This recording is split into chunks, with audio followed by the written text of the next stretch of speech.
Tamén quero pôr en valor que esteamos celebrando con normalidade este trámite parlamentario, pois o orzamento é a principal ferramenta que ten un goberno para desenvolver o seu proxecto e poder levar á práctica as medidas que aproba.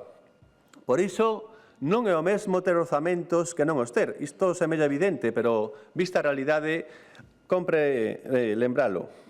Ter orzamentos é esencial e non debemos normalizar que o Goberno central minimice a súa importancia, tan só porque non é capaz non xa de aprobar un orzamento en 3 anos, senón nin tan siquera de chegar a presentalo, o que supón incumprir, como saben, un mandato constitucional. Se imaginan que a Comunidade Autónoma de Galicia non contase a 17 de novembro cun proxecto de orzamentos aprobado polo Goberno entregado a este Parlamento por falta de apoios? Afortunadamente, a nosa estabilidade política institucional nos permite seguir a cumprir en tempo e forma e poder debater unhas contas aceitadas para acometer as necesidades e retos do vindeiro ano da nosa comunidade autónoma.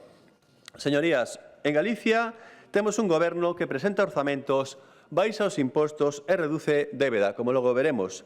Mentres que en España temos un goberno que segue sen orzamentos, continúa a subir os impostos e aumenta tamén a débeda.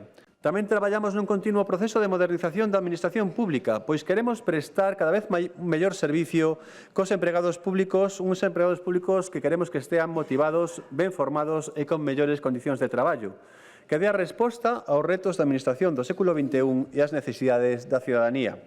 Tras afrontar o proceso de estabilización que beneficia a máis de 5.500 empregados públicos, seguiremos acometendo a necesaria remuda xeracional. Neste senso, quero anunciar que antes de finalizar este ano aprobaremos a oferta de emprego público da Administración Xeral para o ano 25 con máis de 700 novas prazas de acceso libre e outras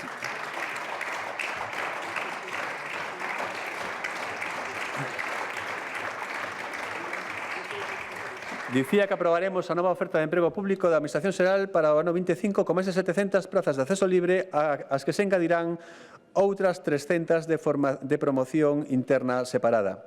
E con este compromiso continuaremos a reforzar ao longo da legislatura os servizos públicos de xeito planificado, tendo en conta que nos vindeiros 5 anos haberá que afrontar unha remuda de ao menos 5.000 efectivos. A inmensa maioría dos galegos e das galegas están a beneficiar das medidas tributarias e dos alivios fiscais instrumentados por este Goberno, sempre respectando as necesidades de gasto dos servizos públicos fundamentais. Pero esta inmensa maioría afecta a gran maioría social dos galegos e das galegas e, por tanto, as rendas medias e baixas, señoría. E, ademais, as bonificacións en tasas e prezos tamén, de novo, afectan especialmente as rendas medias e baixas, porque afectan os servizos públicos que presta a comunidade autónoma que, como saben, son froito de demanda intensiva por parte dos cidadáns que teñen este tipo de rendas medias e baixas.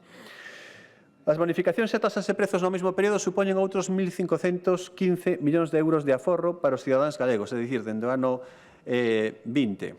Que supón isto? Pois poñelle 2 exemplos, por exemplo.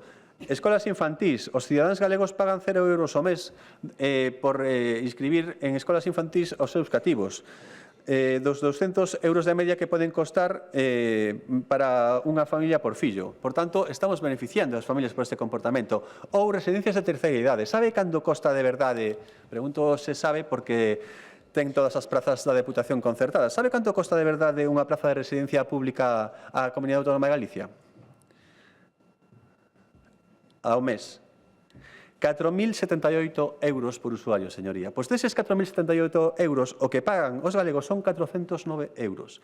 Aí é onde se van os beneficios fiscais e esa maioría social son os grandes beneficiarios deses beneficios fiscais. Por tanto, eu sería un pouquiño máis prudente cando falara deses beneficios fiscais e deses máis de 1.000 millóns de euros que se podían utilizar en outras políticas de gasto.